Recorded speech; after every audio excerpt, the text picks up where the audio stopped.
अस्सलाम वालेकुम दोस्तों, welcome back to my YouTube channel. जैसा कि आप लोग जानते हो, मैं हूं तलहा कमल। तो आज की इस वीडियो में मैं आपको बताने वाला हूं कि आपने पुर्तगाल का जॉब सीकर वीज़ा कैसे अप्लाई करना है। सारी चीज़ें मैं करके दिखाने वाला हूं। आपने जस्ट मेरे स्टेप्स को फॉलो करना है। जैसे जैसे मैं करूंगा आपने वैसे वैसे करना है और आपकी फाइल रेडी हो जाएगी और आपने जस्ट जाके पुर्तगाल एम्बेसी में इस्लामाबाद में देनी है और आपको वीज़ा मिल जाएगा। तो आपने जस्ट वीडियो को वॉच करना है कम्प्लीटली। तो मैं ये खास वीडियो मैं उन लोगों के लिए भी बना रहा हूँ जो मेरे भाई डंके लगाते हैं। 15-20 लाख देख के भी आप अपने आप का नुकसान करते हैं। वो कैसे करते हैं? डंकियां लगाते हैं। 15-20 लाख एजेंट्स लेके भी आपको डंकी ही लगाते हैं। आपको रास्ते बताते हैं कि इधर इधर से जाओ और डंकियां लगाओ। भाई वहां से रिस्क लेते हैं अपनी लाइफ का, तो आप अपने लाइफ का भी रिस्क लेते हैं और घर वालों को भी परेशान करते हैं। 15-20 लाख दे के भी डंकी, तो मतलब ये है कि आप 15-20 लाख लेके अपनी जान भी दे देते हैं। तो इससे अच्छा कि आप घर बैठे आपको अगर कोई चीज़ मिल रही है तो आप वो क्यों नहीं करती? लाखों में नहीं, आप हज़ारों में जब आप घर बैठे अपना काम खुद से कर सकते हैं। जेंट्स के पास भी जाने की आपको ज़रूरत नहीं है।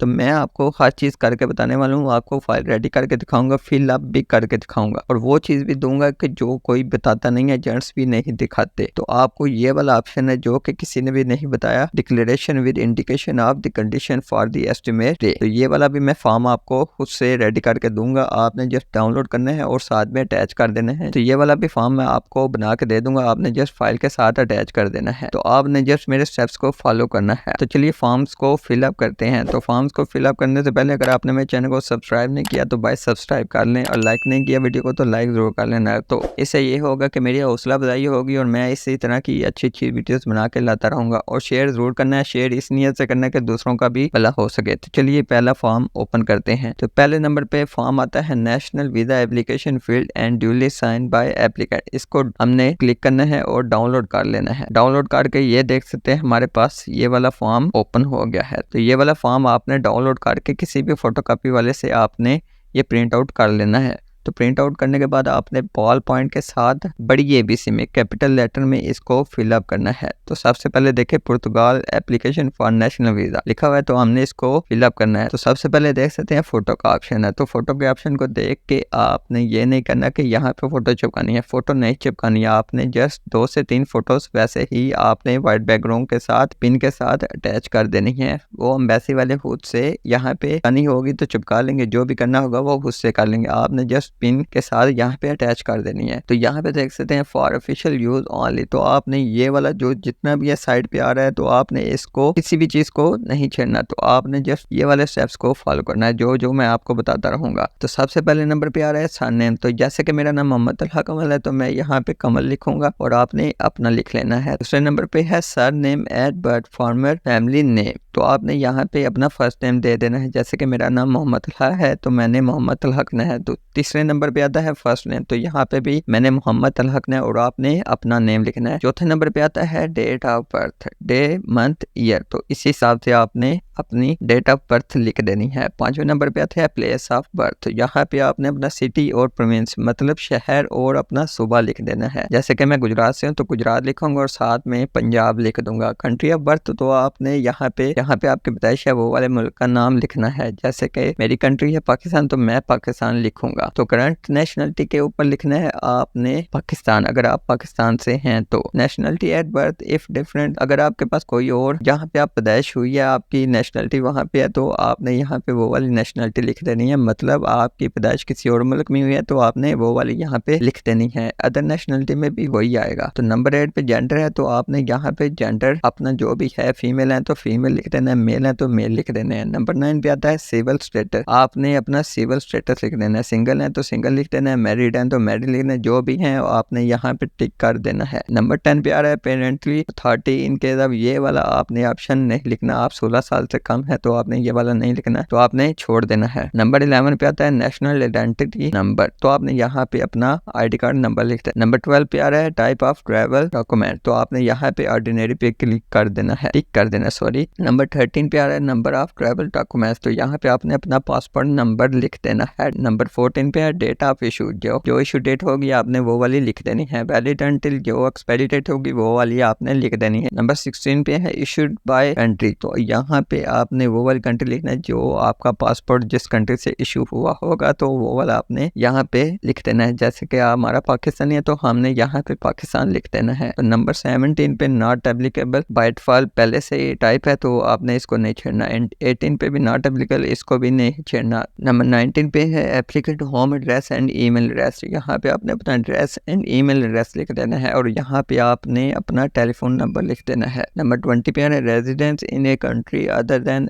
The country of current nationality, तो आपने यहाँ पे नो कर देना है। नंबर 21 पे है करंट ऑक्यूपेशन, जो भी आप कर रहे हैं तो वो आपने लिख देना। फॉर एग्जांपल आप सेलमैन है या कोई और काम कर रहे हैं तो आपने ये वो वाला यहाँ पे टाइप कर देना है। नंबर 22 पे है, यहाँ पे आपने वो वाला लिखना है जिस कंपनी में आप काम कर रहे हैं या वॉल पे या किसी भी शॉप पे काम कर रहे हैं वहाँ का आपने एड्रेस और टेलीफोन नंबर लिखना है। बेसिकली है वो कंफर्म करते हैं कि क्या वाकई आप ये काम कर रहे हैं या नहीं कर रहे। नंबर 23 पे है पर्पस ऑफ द जर्नी, तो आप जॉब सीकर वीजा के लिए अप्लाई कर रहे हैं तो आपने यहाँ पे कोई ऑप्शन नहीं है तो आपने अदर पे टिक करके यहाँ पे जॉब सीकर वीजा कर देना है। नंबर 24 आपने नहीं छेड़ना, यहाँ पे कुछ भी नहीं लिखना, आपने इसको छोड़ देना है। नंबर 25 पे देख सकते हैं पुर्तगाल है ये, तो आपने लिखना नहीं है, बाय डिफॉल्ट पुर्तगाल लिखा हुआ है तो आपने इसको छेड़ना नहीं है। नंबर 26 पे भी आपने member state of first entry, तो जहाँ पे आप जा रहे हैं आपने पुर्तगाल पे ही हमारी फर्स्ट एंट्री होगी तो आपने पुर्तगाल ही यहाँ पे टाइप कर देना है। तो नंबर 27 पे है नंबर ऑफ एंट्रीज रिक्वेस्टेड, तो यहाँ पे आपने मल्टीपल एंट्रीज टेम्परेरी पे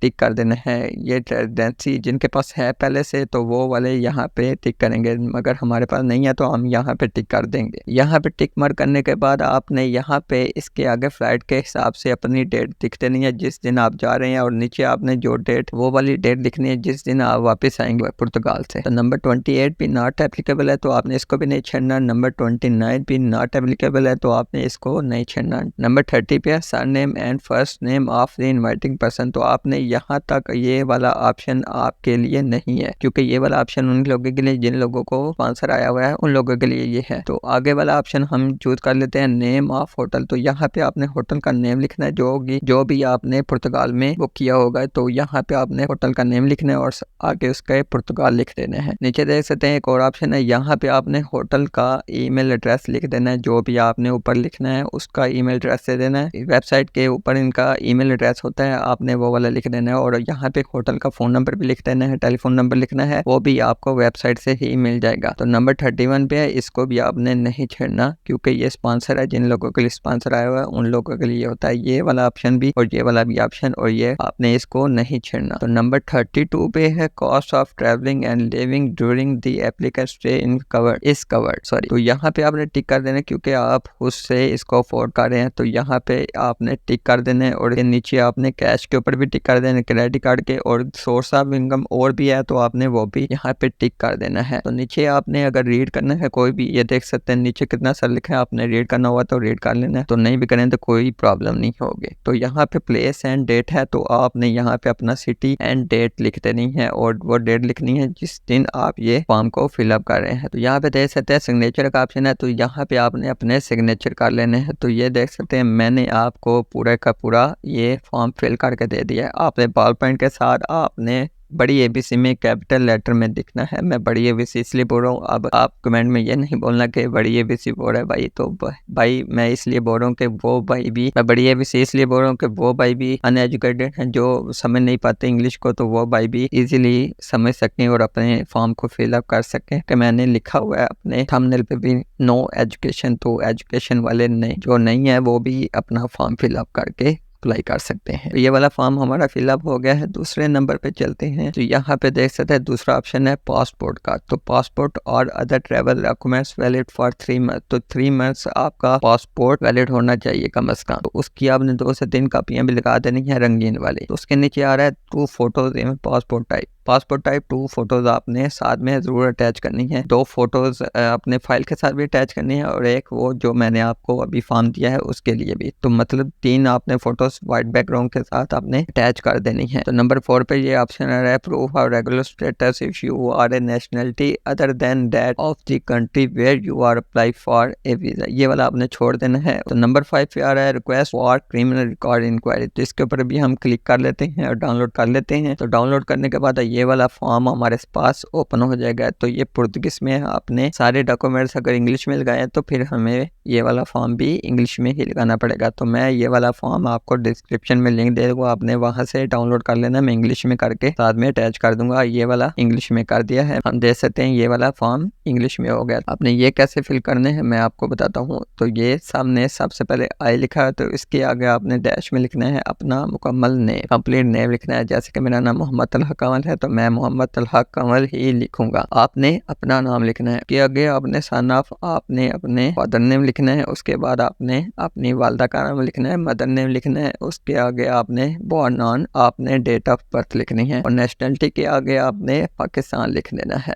फिर ऑफ पासपोर्ट नंबर, तो आपने आगे पासपोर्ट नंबर लिख देना है। आगे आ जाता है residence temporary stay of the purpose of job seeker, job seeker यहाँ पे आपने टाइप करना है। तो इसको फिलअप करने का तरीका ये है कि यहाँ पे आपने सिटी नेम देना है। जैसे कि मैं गुजरात से, तो मैं अपना गुजरात लिखूंगा, तो आपने अपने सिटी का नाम लिखना है। और यहाँ पे तीनों पे आपने डेट लिखनी है वो वाली जिस दिन आप ये फॉर्म फिलअप कर रहे हैं। तो जैसे कि फॉर एग्जाम्पल 12 दिसंबर को ये फॉर्म फिलअप करें तो यहाँ पे हमने 12 दिसंबर, तो यहाँ पे 2023 लिख देना है, या 24 आते हैं तो 24 लिख देना है। ऐसे ये फिलअप करना है। तो नीचे signature according to identification document, तो यहाँ पे आपने अपने सिग्नेचर कर देने हैं वो वाले जो कि आपके पासपोर्ट पे ID कार्ड पे है, आपने वो वाले दे देने हैं। तो ये देख सकते हैं हमारा ये वाला भी फॉर्म फिलअप हो गया है। उसके बाद आ जाता है नंबर 6 पे। तो वीडियो काफी लंबी हो गई है इसलिए हम दूसरे पार्ट में चलते हैं। दूसरे पार्ट में मैं आपको ये वाले ऑप्शन भी दिखाता हूँ कि आपको ये वाले डॉक्यूमेंट्स कैसे डाउनलोड करने हैं और कैसे कैसे इसको फिलअप करना है और कैसे कैसे ये आपने गेट करने हैं। तो दूसरे पार्ट में चलते हैं, दूसरे पार्ट में मिलते हैं।